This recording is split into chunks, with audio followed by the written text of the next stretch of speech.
ये ऊपर से बहुत ही क्रिस्पी बनते हैं और अंदर से उतने ही सॉफ्ट है और साथ में हेल्दी भी है, क्योंकि हमने इसमें बहुत सारी सब्जियां भी ऐड की है।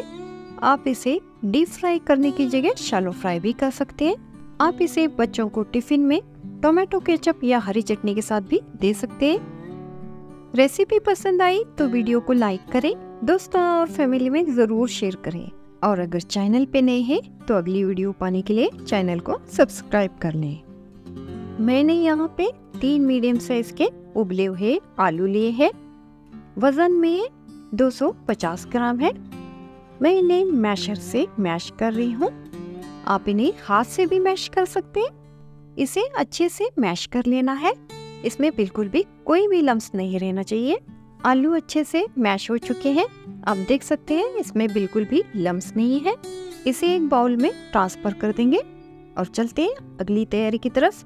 नॉर्मल वाइट ब्रेड के मैंने यहाँ पे 6 पीस लिए हैं, और जो ब्रेड का बेस वाला ब्राउन पीस होता है उसका भी मैंने यहाँ पे इस्तेमाल किया है। इसे रफली तोड़कर ग्राइंडिंग जार में डालकर इसका फाइन पाउडर बना लेंगे। आप देख सकते हैं मैंने इसका बिल्कुल फाइन पाउडर बना लिया है। अभी 1 कप फुल भर के मैं ब्रेड क्रम्ब ले रही हूँ। बाकी जो बचा है इसका इस्तेमाल हम बाद में जरूरत के हिसाब से करेंगे। और जिस बाउल में मैश किए हुए आलू को ट्रांसफर किया था उसी बाउल में इसे भी ऐड कर देंगे और चलते हैं अगले स्टेप की तरफ। मैंने यहाँ पे उबले हुए स्वीट कॉर्न लिए हैं। स्वीट कॉर्न वैसे तो बहुत ही सॉफ्ट होते हैं, इसलिए मैंने कुकर की एक ही सीटी लगवाकर इन्हें बॉईल कर लिया है। अगर आप हार्ड वाले कॉर्न ले रहे हैं तो आप 3 सीटी लगवाकर इसे बॉईल कर लें। तो मैंने 2 कप यहाँ पे स्वीट कॉर्न का इस्तेमाल किया है, जो कि तकरीबन 300 से 350 ग्राम है। आप देख सकते हैं मैंने इसे दरदरा पीस लिया है। इसी तरह इसे दरदरा ही रखना है, इसका बिल्कुल भी फाइन पेस्ट नहीं बना लेना। इसे भी उसी बाउल में ट्रांसफर कर देंगे जिस बाउल में मैश किए हुए आलू और ब्रेड क्रम्ब को ऐड किया है।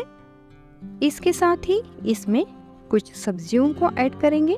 1 कप ग्रेट किया हुआ गाजर, आधा कप बारीक चॉप की हुई प्याज, 1/4 कप बारीक चॉप की हुई शिमला मिर्च, 2 बारीक चॉप की हुई हरी मिर्च, 1 टीस्पून बारीक चॉप किया हुआ लहसुन, 1 टीस्पून से थोड़ा सा कम चॉप किया हुआ अदरक, 5 से 6 चॉप किए हुए पुदीने के पत्ते और बारीक चॉप किया हुआ ढेर सारा हरा धनिया।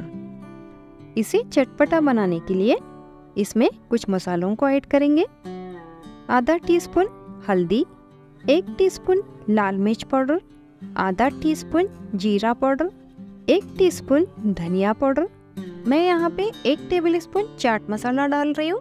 अगर आपके पास ये ना हो तो इसकी जगह आमचूर पाउडर या फिर 1 नींबू के जूस को जरूर डाल दें। आधा टीस्पून सौंफ का पाउडर, इससे टेस्ट और फ्लेवर दोनों ही बढ़ जाते हैं। आधा टीस्पून गरम मसाला, 1 टेबल स्पून मैं इसमें नमक ऐड कर रही हूँ।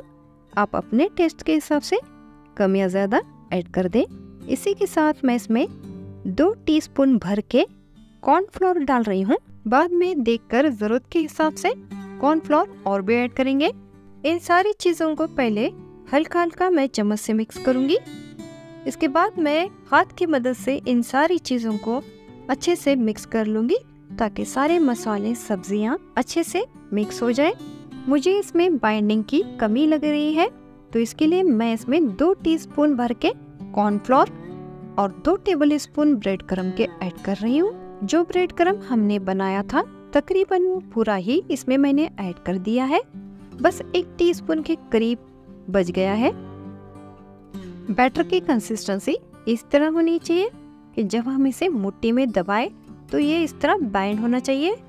मैंने अपने दोनों हाथों को ऑयल से अच्छे से ग्रीस कर लिया है, ताकि ये मिक्स हाथों को चिपके नहीं। अभी हम इसे शेप देंगे। आप अपने मनपसंद कोई भी शेप इसे दे सकते हैं। तो 1 नींबू के जितना मैंने ये मिक्स लिया है और इसे पहले इस तरह गोल करके फिर हल्के से दबा के इसे लंबाई में शेप देंगे और किसी चॉपिंग बोर्ड पे या किसी फ्लैट सरफेस पे इस तरह हथेली की मदद से शेप देंगे। ऐसा करने से इसे शेप देना बहुत ही आसान होगा। तो कबाब को इस तरह का शेप देकर मैंने रेडी कर लिया है। बाकी भी सारे कबाब को इसी तरह का शेप देकर मैं रेडी कर लूँगी। आप अपने मन चाहे किसी भी शेप में इसे बना सकते हैं। तो इतने मिक्स में हमारे 22 कबाब बन चुके हैं। अभी हम इन्हें फ्राई करेंगे। तो इसके लिए कढ़ाई में मैंने 1.5 से 2 कप तेल को अच्छे से गरम कर लिया है। अभी एक एक करके कबाब को कढ़ाई में डालते जाएंगे और जितने आसानी से कढ़ाई में कबाब आ सके उतने ही डालेंगे, क्योंकि बाद में हमें इन्हें पलटने में आसानी होगी। इन्हें मीडियम टू हाई फ्लेम पे 1 से 1.5 मिनट के लिए फ्राई कर लेंगे। फ्लेम को मीडियम से बिल्कुल भी कम न रखें, वरना कबाब टूटने लगेंगे और टूटकर तेल में बिखर जाएंगे और इस तरह तेल भी खराब हो जाएगा।